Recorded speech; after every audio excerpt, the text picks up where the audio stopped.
آپ نے کبھی ایسا سوچا ہے کہ جب ہم اللہ کے گھر میں جاتے ہیں اور ایک صف میں کھڑے ہو کر باجماعت نماز ادا کرتے ہیں؟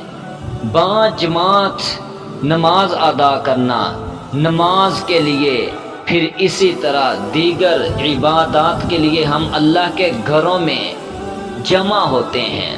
یہ کیا مقصد ہے ہمارا جمع ہونا؟ اللہ کے گھر میں جمع ہو کر کندھے کے ساتھ کندھا ملا کر باجماعت نماز ادا کرنا ہمیں کیا سبق دیتا ہے؟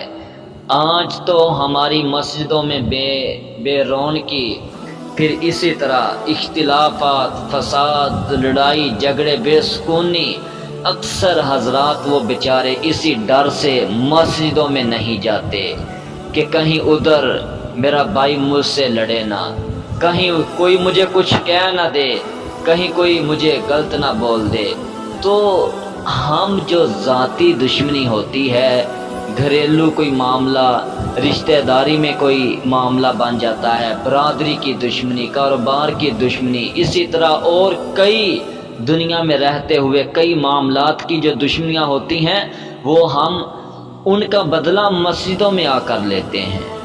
استغفر اللہ۔ پھر اسی وجہ سے ہماری مسجدوں میں بے رونقی، بے آباد مسجدیں ہو جاتی ہیں، مسجدوں میں بے سکونی، لڑائی جھگڑے انتظامیہ کے ساتھ، مولانا صاحب کے ساتھ، امام صاحب کے ساتھ، پھر آپس میں کئی طرح کے اختلافات ہوتے ہیں۔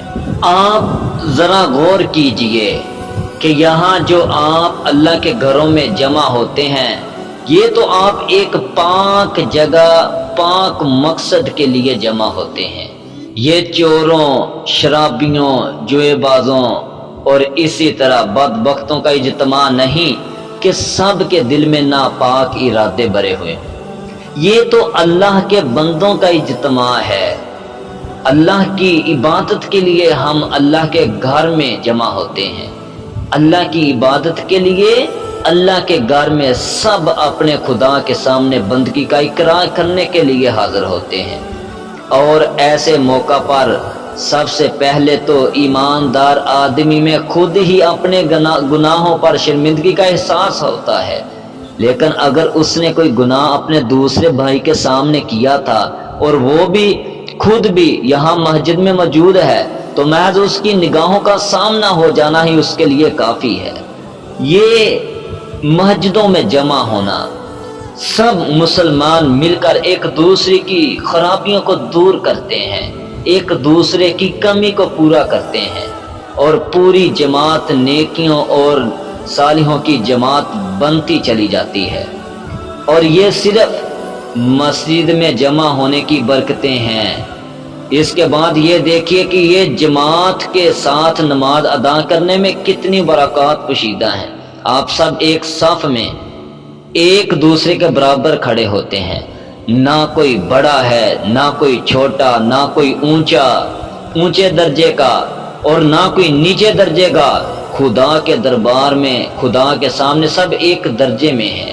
کسی کا ہاتھ لگنے سے، کسی کے چھو جانے سے کوئی ناپاک نہیں ہوتا، سب پاک ہیں، اس لیے کہ سب انسان ہیں، ایک خدا کے بندے ہیں اور ایک ہی دین کے ماننے والے ہیں۔ آپ میں خاندانوں اور قبیلوں اور ملکوں اور زبانوں کا بھی کوئی فرق نہیں۔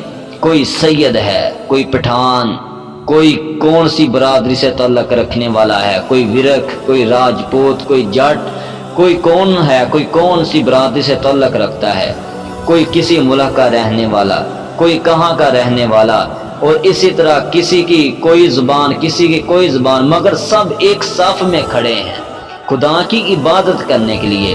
اور اس کا مطلب یہ ہے کہ سب ایک قوم ہے۔ یہ حسب و نسب اور برادریوں اور قوموں کی تقسیم جب سب جھوٹی ہے۔ سب سے بڑا تعلق آپ کے درمیان خدا کی بندگی اور عبادت کا تعلق ہے۔ اس میں جب آپ سب ایک ہیں تو پھر کسی معاملہ میں بھی ہم کیوں الگ ہوتے ہیں؟ اس لیے ہمیں اپنی اصلاح کرنا ہوگی۔ اور